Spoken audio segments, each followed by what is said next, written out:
You're listening to the Just Go Bike podcast. We're all about the culture of bicycling just for the fun of it.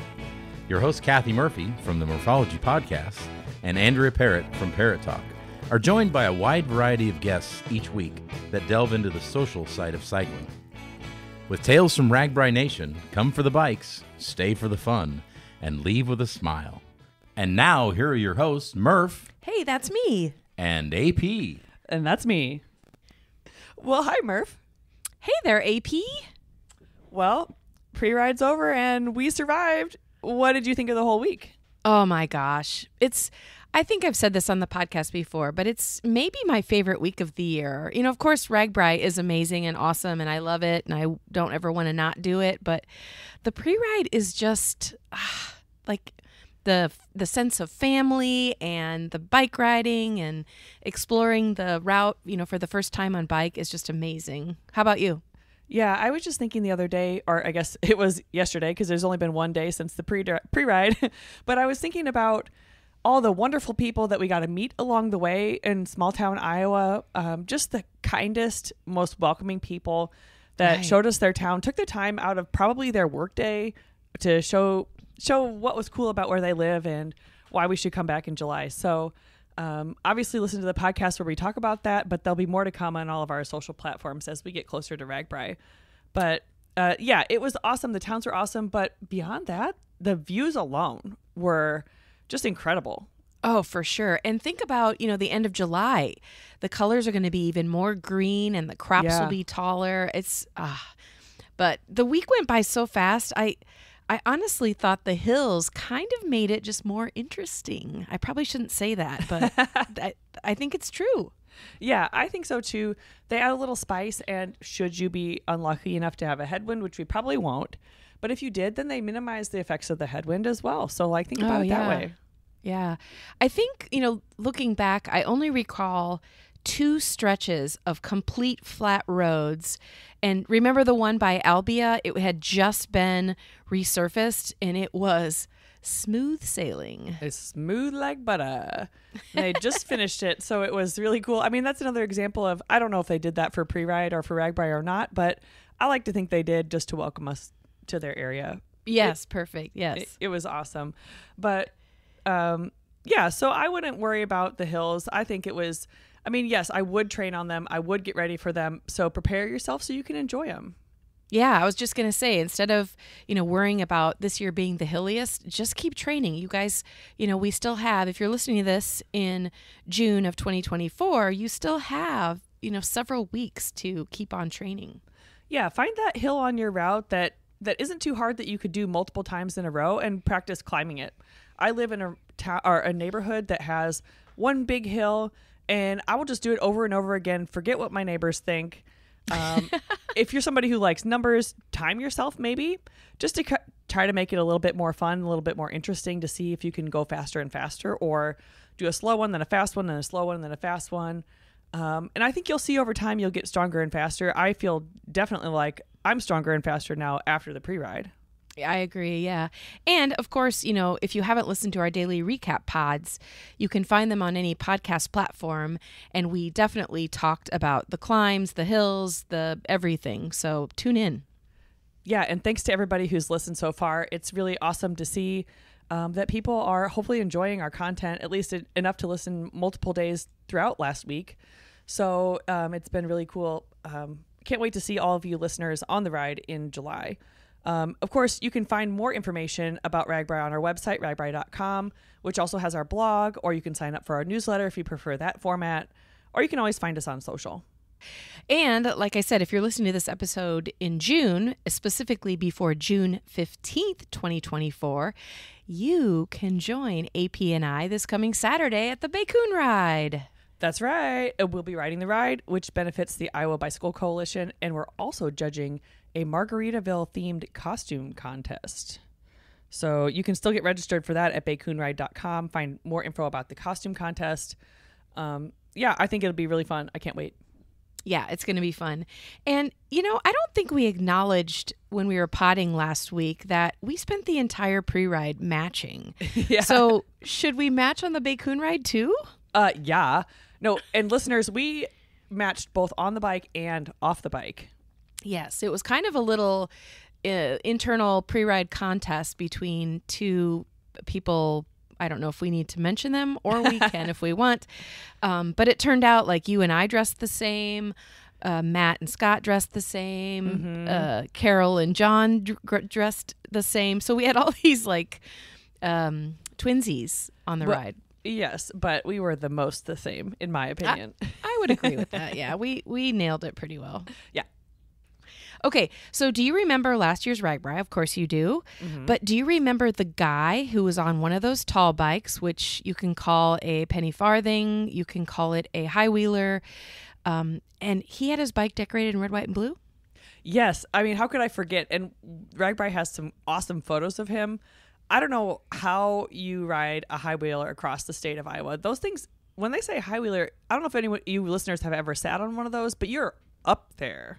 I mean, you've been on one, right? Didn't you ride one? Yeah, it's precarious. I mean, and there's no brakes like we have brakes today unless they're specially outfitted. You have to pedal backwards to brake, and it's just, it's an experience. It's kind of cool, but to imagine going up bumps or some of those big hills, I mean, that's impressive. Yeah. Okay, so that guy, his name is Danny Davis, and he is riding that bike across America. Oh my gosh, no way. Yeah, he's doing it in segments, and just recently he missed us by 2 days, actually 1 day. So he made it to Glenwood, and we had already started our pre-ride, but he made it to Glenwood. So he started on the West Coast, made it to Glenwood. He's back home, and then he's going to come back to Glenwood in July, ride RAGBRAI with all of us, and then continue on all the way to the East Coast. Wow, that's incredible. Yeah, so he's our guest today on the podcast. He tells us about his love of the high wheeler, his RAGBRAI experience, and of course, his cross-country adventure. I'm really excited to hear all about it. Let's get to it. All right, let's go.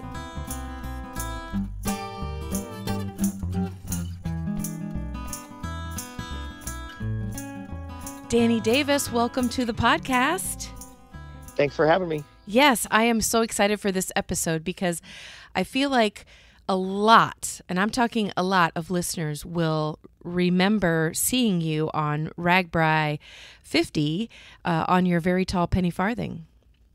Yes. I had it decorated in red, white, and blue, and this year's it's going to be a little bit different. But yes, I met a lot of people last year and talked to quite a few people out there. So yeah, they're going to see me again this year. Okay. I was going to say, you probably have to be a pretty social guy because I'm sure everyone who passed you or you passed them had some sort of comment because your bike was decorated amazingly, but your bike is very unique versus everyone else out there biking. Yeah, I was kind of surprised that I was the only one out there on one, but this year or last year, I guess I was, and it was a lot of people that rode by did definitely make comments. not all of them were positive, but yes, 99% of them were. So. Well, before we get into, your unique style of cycling, will you tell the listeners where you live and maybe if there's a cycling culture or what it's like there? Yeah, so I grew up in Indianapolis, Indiana, but I've lived in St. Petersburg, Florida for the last 20 years. And yes, we do have cycling culture there. Around the downtown area, it's a little safer to ride. When you start getting out to the outskirts of downtown, or if you're not on the bike trails, the crowds are a little busy and they go kind of fast. And so, but we do have lots of bike trails down there. The Pinellas Trail runs for over 50 miles through St. Petersburg, and it's a really nice place to ride. Oh, nice. And we have critical mass there and, some other monthly rides and lots of parades in the wintertime there. We do lots of parades and festivals. So I'm guessing that, well, let me ask, are you on a regular bike most of the time, or are you on your Penny-Farthing all the time? So on my training rides, I'm always just on a regular bicycle, so I kind of blend in, but always for the parades or weekend rides, or if we're going on a group ride or critical mass or anything, I always ride my Penny-Farthing. Okay. So tell the listeners, I'm assuming there are people out there that don't know what a Penny-Farthing is. So will you kind of explain your unique way of cycling? Sure. So a Penny-Farthing is my bike is actually a replica of an 1880s bike. It has a 50-inch front wheel and a 16-inch back wheel, and they're solid tires. So, and direct drive also. So you can't really coast or anything. So I like to ride that. It does stand out a little bit more than a regular bike, of course, Yes. but it's also, it's kind of a neat way to kind of bring back a lot of things when we do school interviews and stuff like that, or talk to the kids at schools. They have lots of questions about it. And on a regular bike, I don't get that when I'm riding during the Oh, day. for So, sure. Yeah. And when you say solid tires, does that mean there's no air in them? right, there's no air in them. Yeah, they're completely solid. So they ride a little rough, Oh. but and they're really thin. They're as thin as like a regular 10-speed tire would be, Okay, or a road bike. so you have no air in your tire, so you're kind of maybe hitting the bumps a little bit harder than the rest of us. And when you Yes. say no gears, like is it a freewheel or do you? No, it's not a freeway. It is a fixed gear bike. Whoa. There are a few adjustments on the cranks made for, like, if you're on flat ground, you can adjust the cranks, like the pedal positions on the cranks, and that will make it faster, but it makes it harder to climb up hills. So I leave it in the easiest to pedal gear because of rides like RAGBRAI, and just on training rides, I try to build up, my endurance with the bike the way it's going to be when I do my long distance rides. So that means when you're going down a hill, you either have to take your feet off the pedals and let it roll, or you control the speed with your feet, right? Yes, correct. So sometimes I Wow. will either take my feet off the pedals, or there's a step on the back, which is how I get on and off the bike. And I will put my one foot up there and kind of stick my other leg out for balance. Oh my gosh. I'm So, already like super impressed. Wow. so my top speed on the bike was 34 miles an hour last year at RAGBRAI. And on my crossing of America so far, I went to 29 miles an hour was the fastest I got. And I'm assuming your feet were not on the pedals at that time, were No, they? no, I can only up until about 14 or 15 miles an hour can I keep my feet on the pedals with Yeah. the position that they're in now. Oh my gosh. Then they start to go way too fast, like I'm in a cartoon or something. So I take them Wow. off. Well, as listeners know, AP and I, and the gang just finished the RAGBRAI route inspection ride, and you have a great chance to top your speed record if you would choose to this coming year. We'll see about that. With all those bags on there, it's a little sketchy anyway. So, Wow. but we'll see how that goes. Yeah. Well, at what point in your life did you decide to even try a penny-farthing? So I rode unicycles since I was a kid, and I Oh. always wanted to buy a penny-farthing, but the original ones were always so overpriced, or so expensive for me at the time that I couldn't afford to buy one. So when I finally got old enough to where I felt like I wanted another one, I turned 50 the year I bought it. Oh, And wow. so I bought a 50-inch front wheel, which really I probably should have bought a 48-inch wheel, but I've made it work for me. And so my stretch on my legs is down pretty far compared to my regular bike. But so I always wanted one. And when I found out that they were remaking them and you could get parts for them still, and that the people could actually work on these new ones, then I decided to buy one. So I've had it for about 4.5 years. And like, have you changed your style of riding since you first bought it versus now? Like, have you added things to it or taken things away? I have added I've added racks to the front and to the back to carry bags, but those come off pretty easily. So when I'm doing parades and stuff, I take the bags off the back rack, and I usually either put a bubble machine back there, or if it's for a Christmas parade, I'll put some kind of Christmas decorations back there or something. And I've seen this. I know AP has actually been on one and pedaled it around back when Charlie Harper was alive, and he's a huge Penny-Farthing fan. So I know how you get on it, but will you kind of explain to the listeners, here you are on this super tall bike, and how do you get up to the seat, the saddle? And now, time for a training tip. Let's talk hill climbing tips. First off, pace yourself. Choose a speed and gear that will help you maintain your energy. Especially on longer climbs, try to keep up your power, your heart rate, your cadence. You can use tools like power meters and heart rate monitors to help you maintain your efforts. Change gears early. Changing gears frequently can help keep your legs turning at a comfortable speed. As you approach a hill, try to carry as much speed as you can into the start and shift before it gets too hard. Practice. The muscles and posture used for climbing are different from those used on flat roads.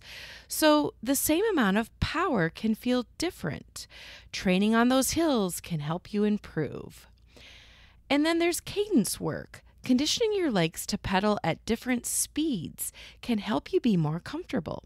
Climbing cadences can range from 65 to 90 RPMs, and some cyclists may be more efficient with heavier gears, while others prefer lighter gears. Now's the time to figure out what works for you. And finally, focus on breathing. Maintaining a steady breathing pattern can help supply your muscles with oxygen for sustained energy, and it can also help keep you motivated. Talk or think to yourself as you would talk to a good friend. You can do it. Now back to the show. So there is a step on the back of the bike between the rear wheel and where the seat is, and it's probably 18 inches off the ground. So I put my left foot up there and start pushing off a little bit. And then once the bike gets up to enough speed where I can climb up, I just jump up on the seat. But wherever your feet land on the pedals is what you have to be comfortable with until you get going. That's probably the biggest mistake that people make, is they try to adjust their feet first. And normally the first thing they do is try to stop pedaling. And that's how you end up going over the bars. Oh, wow. And that's why those bikes are so dangerous, because people went over the handlebars a lot on them. Wow. And then dismounting is similar. You just have to slow yourself down enough to be able to jump off. Yeah, I usually put my foot back on the peg and like kind of coast to a stop as I'm using the brake. It does have a rear brake, so I start slowing down and then I just put my foot down. But I have jumped off of it a few times, but the older I get, the farther down that seems, and I don't like hitting the ground as much as when I was young. So. Right. Wow. Well, how would you describe was last year your first time doing RAGBRAI? It was my first time doing it. I had planned on doing it after seeing some videos on YouTube about it, and I wanted to do it for the last couple of years. And then I decided that I was going to do it on my Penny-Farthing. And after all my friends and family said that, you couldn't do that, that's crazy, and all that crazy stuff, I was like, that makes me even want to do it even more. So that's just how it works. So. And was that your longest distance riding on your Penny-Farthing, in a matter of days? It was the longest distance in a matter of days, but I had done a century ride on it. I did ride across Florida last year on it from St. Petersburg to Daytona Beach, and I did 250 miles in 3 days. My first day was a century ride. Jeez. So wow. I did do a century ride on it, but it was about an 18-hour day. So. Oh, wow. Wow. Yeah. My average day at RAGBRAI was about 14 and a half hours from camp to camp last year. Oh, my gosh. Yeah, and I only averaged about 7 or 8 miles an hour, so. Oh, Danny, that is. Be right back. I mean, I don't even know the right word. I mean, people, people who don't bicycle, and when I tell them, I've done RAGBRAI almost 30 times, they think I'm crazy. Wow. But now to go onto a Penny-Farthing with one speed, you're averaging, less than 10 miles an hour.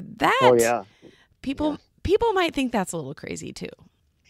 It is, but I feel like I get to see more people on RAGBRAI than most people do, and more stuff because I'm taking my time. Right. And almost all of RAGBRAI passes me. So I tried to leave every day by 5 or 6 a.m. and I usually got to camp between, 6 and 10 p.m. Oh, that's amazing. And I saw you almost every day, and you do stop in the towns. You get to see all of the cool things that RAGBRAI offers. What was it like? I mean, was it just nonstop comments from people? The first few days, definitely it was. Yeah. And then I started to see some of the same people, and they would just ride by and say, "Oh, you're still at it," or "Hi, Danny." And that's all they would say. Or they would just be shaking their head when they went by at 6 in the morning, and I was already on the road for an hour, Oh my gosh. Wow. And was the red, white, and blue theme just, to honor America, or did you have an alternate thought process? So I do the 4th of July parade in Franklin, Indiana, and I did that last year. And so my bike was already red, white, and blue because I had already done a couple parades last year for 4th of July. And I decided to leave it for that because I did feel like Iowa is in the heart of America, and I felt like it would be a big hit with people. And so I decided to wear my cape and everything. So I did. It was awesome. I love it. We both AP and I have really great photos of you just doing your thing. So sure. Okay, so you ride RAGBRAI and you're like, this is awesome. 7 days. I think it was around 500 miles last year. Yeah, I did 533 miles is what I did total from getting dropped off at the rental car place to picking up the next rental car. I did 533 miles in 7 days. Congratulations, man. Even like those last couple of days were really steamy. Yes, they were. So you get home and then somehow in the back of your mind or the front of your mind, you think to yourself, I'm going to take this Penny-Farthing and ride across America. Tell us about how that came to be. So that actually sparked about the third day of RAGBRAI. I ran into a girl that was riding and she was talking to me about my bike. She had lots of bags on her bike and I could tell that she was definitely traveling. And she said they were riding across America. And she told me all about it, how they went to the laundromat one day a week and wash their clothes, and they camp out and they ride 6 days a week and take one day off. And I thought, oh my gosh, really? And it was just, that sparked me right there. So I thought about it the rest of the ride, how could I do this, on a regular bike? And then I thought, well, if I'm going to do it, I'm going to ride my Penny-Farthing for sure. Yeah. So then I started planning it and I thought, it would work out great. So originally I was going to do the Trans-America Trail, but with all the snow in the mountains and with it being an extra 500 or 600 miles to RAGBRAI, I knew that my time limit with the snow and everything wasn't going to work that way. So I had to start in the south. And here we are at the time of this recording, we're in June of 2024, and you have already done a few segments, right? Yes. I've done 1,580 miles so far. Wow. I started at Santa Monica Pier. I chose to do Route 66 up to Las Vegas, New Mexico. And so I started Santa Monica Pier on May 1st and rode the first 1,000 miles in 19 days of riding. Oh my gosh. And that was to Las Vegas, New Mexico. And then from Las Vegas, New Mexico, I got invited to come up to Denver and Boulder, Colorado, and ride with Ryan Van Duzer and Dan Hurd, the guy that surfs on his bike, ride with Dan USA, the guy that stands up and surfs during RAGBRAI. I got to ride with them in Boulder and Denver. And then I went from Denver all the way across Colorado and across Nebraska and into Glenwood, Iowa, where RAGBRAI starts. Amazing. And both Ryan Van Duzer and Dan Hurd have episodes on the Just Go Bike podcast. So Yes, they do. We will link those because those guys are both amazing cyclists, have great causes that they ride for. Sure. We'll put it in the show notes. But we were talking before we pushed record that we just missed each other in Glenwood by a couple days. Yes. I got there on Tuesday. Well, actually, I got there Monday night at about 11:30, but there wasn't no one in town. It was kind of like a ghost town. and then when I went to the baseball field to try to catch a few hours of sleep, I got interrupted by the town policeman. But he was okay with it. He understood, and he looked at my bike and everything, and so he was okay with it. So that was the only run-in with the police that I had, or getting woke up by any night that I camped out. And I did camp out about 20 of the 29 nights that I was on the road, or about 20 of I was on the road 34 nights actually. So I started on May 1st. 34 nights and you've gone 1,500 miles. 1,580 in 29 days of pedaling, yes. Wow. I averaged about 54 miles a day. And when you say that you're, camping most of the time, does that mean you're carrying all your gear, so you're self-contained? Yeah, I'm self-contained. I have my tent, and I even brung a little hammock like I brung last year to RAGBRAI, and then I also have like a ground cloth and a emergency bivvy like sleeping bag that has like the aluminum foil on the inside, or the aluminum on the inside. And then all my food and water. So yes. So the biggest thing to think about, because I've talked about it many times that I was able to ride across America in 2022, I think. And we had the luxury of an RV and support vehicle and all of that good stuff. So I wasn't completely self-contained. Sure. But, you're a biker of one. And so traffic isn't, it's not like RAGBRAI where there's very little traffic to deal with. So can you kind of give us an idea of what each day was like? So when I started my ride in Santa Monica Pier, I started at 4:15 in the morning. So I got out of Santa Monica and LA pretty much before the sun was even up. And so, but after that, on Route 66, it wasn't too bad until I started getting into about the middle half of Arizona.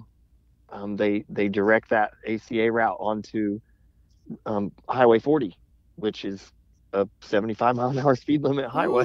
Ooh. So I ended up doing about 300 or 350 miles on the highway. Mm. And by the time I got to Albuquerque, New Mexico, in my mind, I had quit a few times already because it was just too much. I kept thinking risk versus reward, and the shoulders were getting kind of nasty, and Mm-hmm. only a few cars, like gave me the long honk, which we all know what that means. But most of them were thumbs up and the beep beep beep honk, where they thought it was great, or Yeah. whatever. But in the cities, it wasn't really too bad. I usually had sidewalks or bike lanes. And then from Colorado all the way to Iowa, I rode on US 36 and 34, and those were actually pretty good. There's not a lot of traffic, and all the small towns were great. And Mm-hmm. it seemed like everybody was excited to see me, and again, just a few long honks during that whole stretch. And Oh, so, that's but, good to hear. you know, Yeah. yeah, everybody was pretty nice. The shoulder on some of Route 66 is pretty rough. So with me having the skinny, solid tires, I couldn't ride on it, and I had to ride on the road. And that was, I do have a mirror on my bicycle, but Mm-hmm. I could hear the rumble strip behind me a couple times, and that was a little overwhelming for Oh, me at for first. sure. But after that, I just started listening to podcasts and, ignoring it. I mean, I Right. knew that if it was going to happen, it was going to happen. So I just kind of stayed over as far as I could, and that was that. Well, I'm glad that you've made it this far, safely. Yeah. I know Yeah. when we were on, I believe it was Interstate 10. That's where ACA sent us when we were doing the Okay. Southern Tier. That's the Southern Tier, yeah. Yeah, and we had a nice wide shoulder. It was probably 15 feet wide, but it was Yeah. full of debris. But the Oh, thing yeah, that I yeah. noticed, because we would average about 55 miles a day, so very similar to what you did. Sure. But it was just the interstate and traffic noise.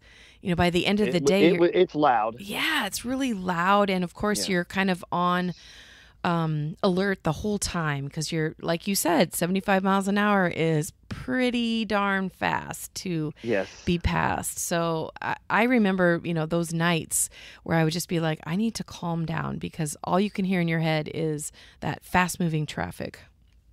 Yes, and the semis are, when they go by, I don't know if it's because I'm higher up or because my bike drafts so much air or whatever, but I could feel, I could feel my bike getting, maybe not sucked in, but I could feel it getting pulled that way a little bit when they would go by with their tailwind or whatever when it would pass. And so, Sure. and I had some windy days that I was riding at a little bit of an angle when I was cutting, I'm through the desert. Mm-hmm. There was lots of wind, and especially even when I got up to Nebraska, they have as many hills as Iowa, I think. So, Did you have to, I'm assuming if you're, where you've been so far, did you have to climb some mountains? yeah, I've had to push my bike quite a bit. I mean, Ah. that's yeah. I mean, I pushed quite a bit at RAGBRAI last year, probably a dozen hills at RAGBRAI last year, but this, to me, doing some of the mountains like between California and Arizona, it was a lot different, and a lot of it was steeper hills and longer hills. I pushed my bike 31 miles one day between Needles, California and Oatman, Arizona, because there was a 19-mile-an-hour headwind with 35-mile-an-hour gusts. Jeez. And the guy that had written the route before me, I used someone else's route instead of the actual ACA route. I think that he was on a mountain bike because the first 12 miles of that route when I got across the river into Arizona was on gravel. So I had to push that anyway. Ah. And then I had the almost 20-mile-an-hour headwind. And so I pushed 31 miles up through Oatman, Arizona and over Still Grapes Pass. So, and I only got 42 miles that day, but that was a 16-hour day. Well, I was going to say, if you walked or pushed it 31 miles of those, that's a long day. I only got 42 miles. Yeah, it was a 16-hour day. When I opened the hotel that morning to head out of Needles, the wind was blowing really hard, and I already knew I was in trouble. So. Right. But I had one day to make up because of my tire issue that I had. So. Oh, I was just going to ask, did Yeah. anything go wrong? What was up with the tire issue?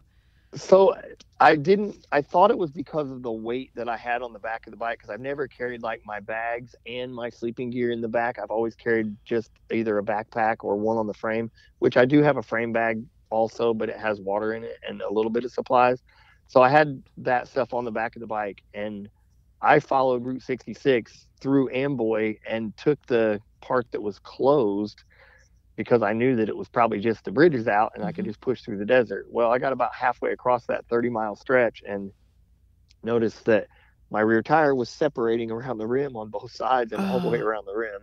and I thought that it was because of the weight. So when I got to Needles, I overnighted 2 tires to the hotel that I was at. And that's how I ended up losing 1 day of riding time. But it was because of the heat on the road. I found that out after I put my brand new tire on there. After about 300 miles, it was doing the same thing. So the temperature went from 35 degrees in the morning to 103 in the desert. And it was actually melting the rim or the bead of the tire off of the casing of the tire itself.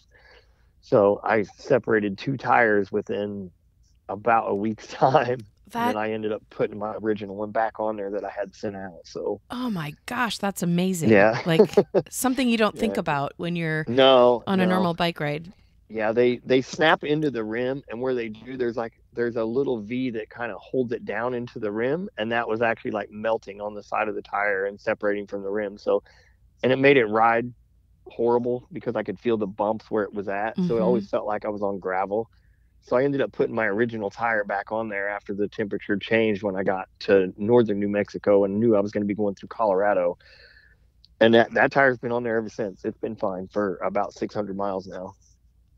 Wow. Did you have any trouble on RAGBRAI? I guess it was a shorter amount of time, but the heat was pretty crazy last year. I think it was because so many other people were on the road, and because I wasn't in direct heat most of the time. There was always a field or there was some shade. Sure. And I was taking more breaks and all that. But in the desert, it was blistering hot. Even though it was the same temperature, I mean, it was warm. Yeah, I can only imagine. Wow. And what was it like riding with Ryan Van Duzer and Lieutenant Dan? That had to have been a fun break in, riding by yourself.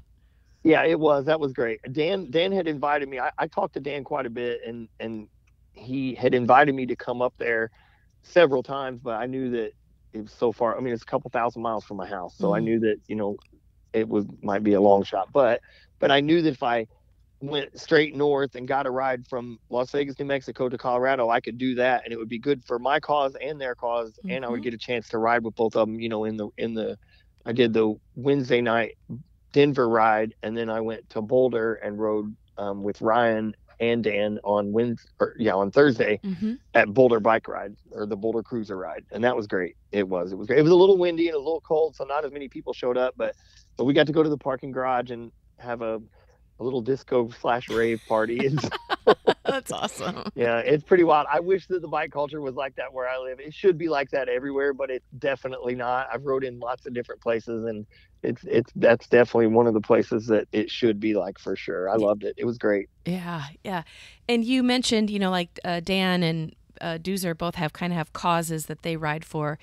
Are you doing this for a cause, this Ride Across America? I am doing it for a cause. So I'm riding. My granddaughter is 3.5 years old. Her name is Bella. She has autism. We just found out in October of last year. And I'm riding for autism awareness, but I'm also buying special bikes for special kids. So we are donating bicycles to a few schools that teach, autistic children balance and social skills and all that.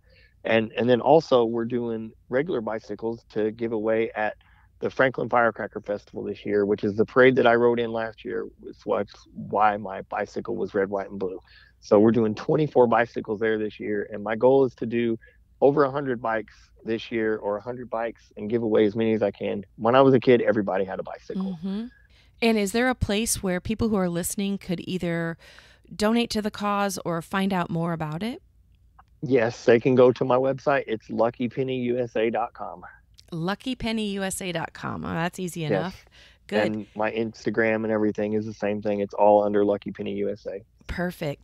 Okay, so you've this is not a spoiler, but since you've ridden your bike from the West Coast all the way to Glenwood, Iowa, it's a pretty good indication of where you'll be for RAGBRAI. Yes, I'll be back at Glenwood, and I will start there, and then I will do Glenwood, Iowa, and on the last day of RAGBRAI, I will probably camp with the few people that are going to stay there, because I know some people do stay there the last night, and then I will wake up, and instead of getting a ride somewhere, I will get back on my bike and cross the river and do Illinois, Indiana, Ohio, Pennsylvania, which I'm going to try to do the Great Allegheny Passage Trail and the C&O Trail. I know that I can do the Gap Trail, but if the C&O Trail is muddy, I will skip that. But then I'll go to Washington, D.C., and then to Ocean City, Maryland, to dump the bottle of salt water that I have in my bike right now to dump it on the Atlantic Ocean side. That is so cool. Yeah, I have a bottle of salt water that I got from the Pacific right at Santa Monica Pier, and it has some sand in it and some seashells and a little feather, and I'm going to mix it with water from the other side, and that's going to be Bella's little token from the ride. Oh, that's amazing. Well, any good stories that you can share with maybe people that you've met along your journey so far? So I've met lots and lots of nice people. The Iowa nice kind of spreads out a little farther from the Midwest. It's not just Iowa, because Nebraska people were great. And I mean, really, everyone was great all along the way. But It really stood out to me in Nebraska probably the most because I spent the most time there. Nebraska's a really long state, and it's not flat either. So I talked to lots of people in lots of small towns, and everybody was really great. When I needed to ride somewhere, there was someone there immediately to take me, and they didn't want any money for it or anything. They just wanted to help out with the ride. So everybody was really, really nice about that. Oh, that's good. I thought Iowa was the only Iowa nice state, but you're right. You're right. I think they have a Nebraska nice too. I experienced the same when I rode across America. Yeah. I think when you're doing something like that, people realize like you're not just out riding your bicycle to and from. You're actually doing something, and whether it's for a good cause or not, I think they realize that, and people, kind of take that into exception. That you're out there for a reason. For sure. And do you want to share with listeners how you're going to be decorating your bike this year, or do you want us to be surprised? It's gonna, if you get on the Instagram, you can see it. It's gonna be the same way. It does have autism awareness thing on there, and all my stickers are reflective this year, so that does help with my night riding or early morning rides. Sure. And I do have a few lights on my bike and everything, so my gear is themed towards the same thing. I have autism awareness stuff on there, and I also have the one pedal at a time logo and the Special Olympics logo and also the SPCA logo, because we love our pets, and I think all those are great causes, and we're trying to get awareness for all those out there. Definitely. Yes. Well, can you share again where people can go to either see where you've been, but also if they want to donate? Yes. Okay. So luckypennyusa.com is our website, and Lucky Penny USA for Instagram, Facebook, TikTok, and YouTube, which I don't have a lot of YouTube videos, but I'm working on it. Okay, good. Anything else that I didn't bring up that you want to share? So just one story that I had that I would like to say. So I had seen lots of animals on the side of the road that had not made it across the street, and I seen a couple coyotes on the road, and I knew that they were around. So I was coming through Nebraska, and I was actually putting notes into my phone verbally. So I was looking at my phone when I was doing it, and out of the corner of my eye, I seen a coyote come from the field, and I knew that he had me for sure. So as I swerved over and almost went off the road, it ended up being a German Shepherd, and he luckily was super friendly. So oh, geez. Wow. It really, that was probably the biggest scare that I had the whole ride, and probably the biggest thrill at the same time, because it went from being terrified to being super happy that he was happy in about 7 seconds. So I got off my bike and gave him some food and water, and then the farmer that owned him ended up driving up, and we talked for a few minutes and everything, but it ended up a good thing, not a bad thing. Yeah, and I was going to say, not all dogs are friendly either when you're on your bike, so you got extra lucky. Yeah, I did have a couple dog encounters in New Mexico. They were from the same house, and I could see them in the yard, and as I got about probably 100 feet away, they weren't in the yard no more. They went under the fence. And as I was riding up, they were already barking at me, and I knew that they were going to chase me, and they did. They chased me for probably 100 yards, but I don't know if they were trying to bite me or just bark at me, but they never tried to bite me. But they had me pedaling a lot faster than what I wanted to. So. Well, and I guess they could probably jump up, but your pedals are much higher than a normal bike, right? So can they even reach your ankles? They probably can. A bigger dog could definitely get up there, but I think that since the pedals, I can't stop pedaling. I think that if the pedal was to get them, or if my foot was to get them like that, they'd probably let go. But I just didn't want to have to end my trip that way. Exactly. Yeah. We were attacked by a pack of Chihuahuas when we were in New Mexico, and let me tell you, they those little guys are pretty fierce. But luckily we were able to outpedal them. So Yeah, that's good. That's yeah, good. exactly. Yeah. Luckily, it wasn't pit bulls or other dogs. Right. That might, you might not be able to outpedal. You're right. Yeah. Well, Danny, thank you so much for sharing your story and letting listeners know a little bit more about your background and your cause. And we are all cheering for you to see you again on RAGBRAI, but more importantly, to get you across the United States. Yeah, thank you very much. I appreciate that. And if you have a bike at home that you are not using or you feel like it needs to go away from where it's sitting for many years, just either call your local bike shop and maybe they can help you out, or you may have a bike co-op or something that you can drop it off at, and even just getting good parts off of it or something can maybe get somebody back on the road, or get a kid to maybe his first job, or get him to school on time, or get him over to see one of his friends or something. So yes, well said. Well said. All right, well, we'll see you in Glenwood, Danny. Yes, you will. Thank you very much.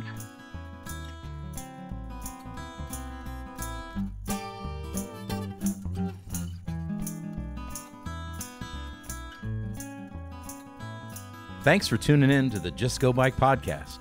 Murph and AP will be back next week. In the meantime, check us out on YouTube, Instagram, Facebook, and X, formerly known as Twitter. And if you would like to contact Murph and AP with a comment about the podcast, or maybe you have a topic in mind, email them at justgobikepodcast@gmail.com. Don't forget to rate, review, and subscribe to this podcast, especially if you're a fan. Until next time, Just go bike.